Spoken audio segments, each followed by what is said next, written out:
चलो गाइस, तो यार अगर आप भी हीरो विदा VX2 और ईथर रिस्टा के बीच में कंफ्यूज हो कि आपको इनमें से कौन सा इलेक्ट्रिक स्कूटर लेना चाहिए, तो आपने यार सही वीडियो में क्लिक किया है। ये वीडियो में हम लोग दोनों गाड़ियों का specification side by side compare तो करेंगे ही, साथ ही साथ वीडियो के एंड में मैं आपको इन दोनों ही गाड़ियों का कुछ सबसे बड़ा नेगेटिव एंड कुछ सबसे बड़ा पॉजिटिव पॉइंट बताने वाला हूँ, जो आपको डिसीजन लेने में बहुत ज्यादा हेल्प करेगा। प्राइस के बारे में बात करें तो यार फिलहाल फ्लिपकार्ट में इन दोनों का प्राइस कुछ इस तरह से है। ईथर के लिए आपको यहाँ पे हमेशा ही 10-15 हजार रुपया ज्यादा देना पड़ता है, और क्या ये 10-15 हजार रुपया एक्स्ट्रा देना वर्थ इट है, या फिर विदा VX2 ही को लेना समझदारी होगा? तो आइए जानते हैं, और हमेशा की तरह शुरुआत करते हैं बैटरी एंड रेंज से। देखो गाइस, हीरो विदा VX2 में ना हमें मिलता है 1.7 किलोवाट आवर का 2 रिमूवेबल बैटरी पैक, जिसे अगर आप घर पे एक बार फुल चार्ज करोगे ना, तो वो एक बार फुल चार्ज होने में टाइम लगाता है सिर्फ 4.5 घंटा।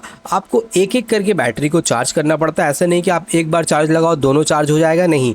अगर आप बैटरी को रिमूव कर रहे हो तो आपको सिंगल एक एक बैटरी को चार्ज में लगाना पड़ता है। जैसे एक बैटरी चार्ज हो गया, अभी से खोला, फिर दूसरा बैटरी में लगाया। नाउ 100% बैटरी में इसका IDC रेंज कंपनी क्लेम करता है 142 किलोमीटर। बट गाइस, अगर आप 142 देखकर ये गाड़ी खरीद लोगे तो आपको भाई बहुत बड़ा चूना लग सकता है।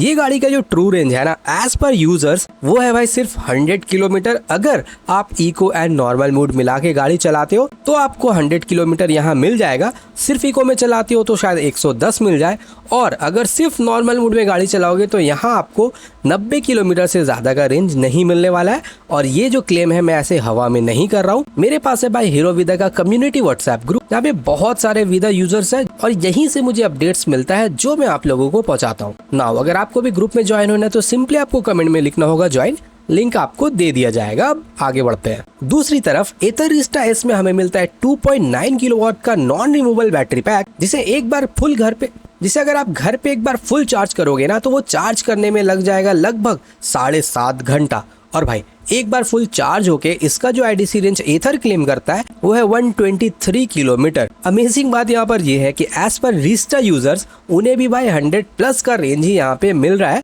अगर वो स्मार्ट इको मोड में गाड़ी चलाते हैं तो यही होता है भाई IDC का फंडा। 142 किलोमीटर जिसका IDC है उसको भी 100 किलोमीटर का रेंज मिल रहा है, जिसका 123 किलोमीटर IDC है उसको भी भाई 100 किलोमीटर का ही रेंज यहाँ पे मिल रहा है। इसीलिए कभी भी IDC देख के गाड़ी नहीं लेना है, हमेशा जेन्युइन यूजर रिव्यू ही देखना है। नाउ मोटर एंड स्पीड, देखो हीरो विदा VX2 प्लस में हमें मिलता है 6 किलोवाट का PMSM गियर वाला मोटर, जो भाई टॉप स्पीड जनरेट करता है 80 किलोमीटर पर आवर का, जो कि मेरे हिसाब से सिटी राइडिंग के लिए मोर देन इनफ है। विदा का मोटर मुझे बहुत पसंद है क्योंकि गियर वाला मोटर का ना कुछ फायदा है। सबसे पहले तो यहाँ पे आपको बेल्ट का कोई झमेला नहीं है कि बेल्ट टूट जाएगा, 10,000 किलोमीटर में आपको बेल्ट चेंज करना पड़ेगा। ऐसा बेल्ट का कोई एडिशनल खर्च आपको यहाँ पे नहीं उठाना पड़ता है, और परफॉर्मेंस आपको जबरदस्त मिल रहा है। हब मोटर में भी आपको बेल्ट का झमेला नहीं है, बट हब मोटर में परफॉर्मेंस कहीं ना कहीं कॉम्प्रोमाइज होता नजर आता है, बट गियर वाले मोटर का परफॉर्मेंस आपको बहुत ही बढ़िया मिलता है। बट यार फिलहाल ना विदा VX2 के कुछ कस्टमर्स मोटर से रिलेटेड कुछ कंप्लेन कर रहे हैं कि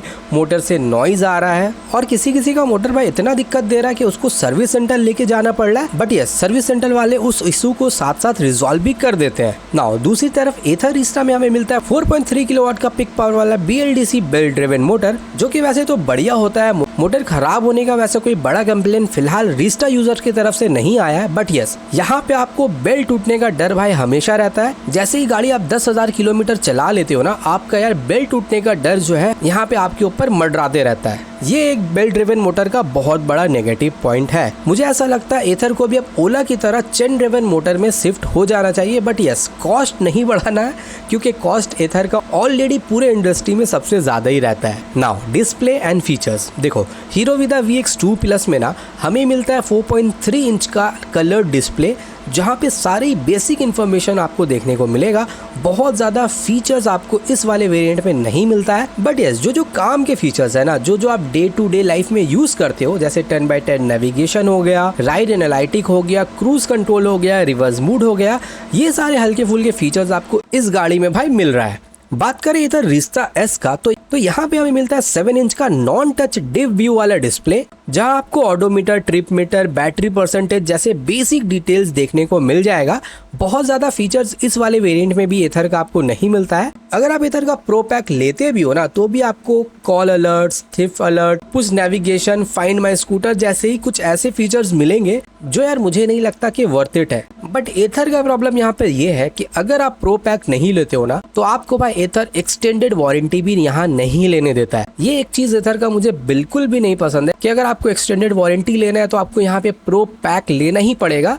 ये भाई जबरदस्ती है, ये चीज मुझे एथर का पसंद नहीं आता है। Now bill quality and service. तो यार बिल क्वालिटी के मामले में ना यहाँ पे एथर रिस्टा विदा से काफी बेटर है। एथर को जब आप देखोगे चलाओगे तो आपको ना वो प्रीमियम वाला फील आएगा कि अगर आप 1-1.5 लाख रुपया खर्चा कर रहे हो तो आपको वैसा चीज भी मिल रहा है जिसे आप अगर चलाओगे या किसी को दिखाओगे तो उन्हें भी लगेगा कि हाँ कॉस्टली चीज है। वहीं विदा VX2 जो है ना वो एकदम ही नॉर्मल है। मैं बहुत ज्यादा चीप या खराब नहीं बोल रहा हूँ, पर इसका बिल क्वालिटी बेसिक हमारे इंडियन स्कूटर जैसा है। बहुत ज्यादा अमेजिंग भी नहीं है, बहुत ज्यादा खराब भी नहीं है। पर हाँ अगर आप कंपेयर कर रहे हो तो यहाँ पे एथर रिस्टा जो है बिल क्वालिटी के मामले में साफ साफ विनर नजर आ रहा है। पर विदा VX2 का भी अपना बहुत सारा फायदा है जिस बारे में मैं आपको आगे बताने वाला। नाउ बात करते हैं सर्विस के बारे में। तो गाइस देखो, दोनों ही ब्रांड का जो सर्विस है ना वो ठीक ठाक है। सर्विस रिलेटेड कोई भी बड़ा कंप्लेन इन दोनों ही ब्रांड की तरफ से अभी तक तो सुनने को नहीं मिला है। एक आध एक्सेप्शनल केस हो सकता है, बट जनरली सर्विस के मामले में दोनों ही ब्रांड भाई बढ़िया कर रहा है। ऐसा नहीं है कि आपका गाड़ी सर्विस सेंटर में 3-4 महीना पड़ा रहेगा, ऐसा बिल्कुल भी नहीं है। अगर आपके गाड़ी में कोई प्रॉब्लम आ रहा है तो आपको सर्विस यहाँ पे ठीक ठाक मिलने वाला है, इतना तो आप भरोसा कर सकते हो।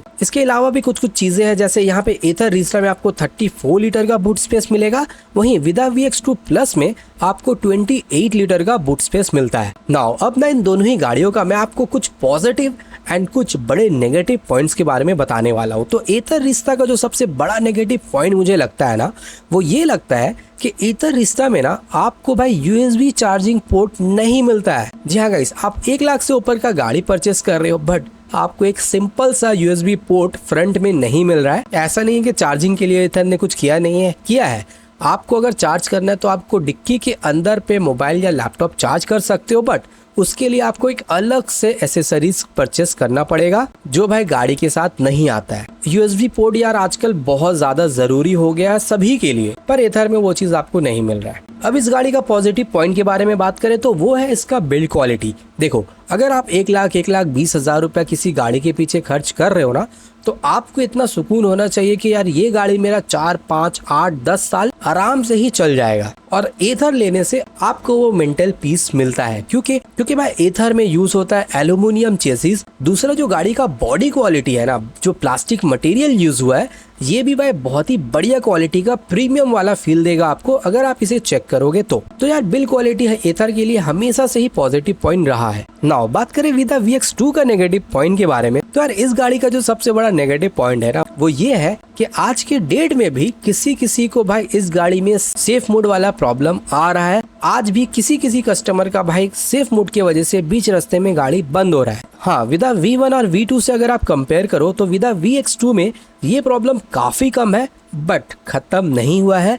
सेफ मोड वाला प्रॉब्लम अभी भी विदा के साथ एग्जिस्ट करता है। और इस गाड़ी का पॉजिटिव पॉइंट के बारे में अगर आप बात करोगे तो वो है भाई इस गाड़ी का चार्जिंग कन्वीनियंस। यार ये गाड़ी में ना आपको चार्ज करने का बहुत ऑप्शन मिल जाता है। नंबर 1, आप गाड़ी का बैटरी को रिमूव करके चार्ज कर सकते हो घर, ऑफिस, कहीं पर भी। दूसरा, अगर आपको फास्ट चार्ज करना है रास्ते में तो आप भाई एथर का ग्रिड मतलब एथर का चार्जिंग स्टेशन फ्री में यूज कर सकते हो, जहां से आपका विदा भाई फास्ट चार्ज हो जाएगा। मतलब आप बाहर में भी चार्ज करो तो फास्ट चार्ज मिल जा रहा है, घर पे तो आपको ऑप्शन मिल ही रहा है कि बैटरी रिमूव कर लो या फिर बैटरी विदाउट रिमूव करके भी गाड़ी को चार्ज में लगा सकते हो अपने पोर्टेबल चार्जर से, जिससे दोनों ही बैटरी भाई एक बार में आपका चार्ज हो सकता है। तो चार्जिंग का बहुत ऑप्शन मिलता है विदा में, तो और यही इसका सबसे बड़ा पॉजिटिव पॉइंट भी हो जाता है। सो आई होप गाइज मैंने सारा ही चीज आपको अच्छे से समझा दिया है। अगर और भी कुछ पूछना है तो आप कमेंट कर सकते हो, मैं हर कमेंट का ही रिप्लाई करता हूँ। ग्रुप में आना है तो आपको सिंपली कमेंट में लिखना होगा ज्वाइन, लिंक आपको दे दिया जाएगा।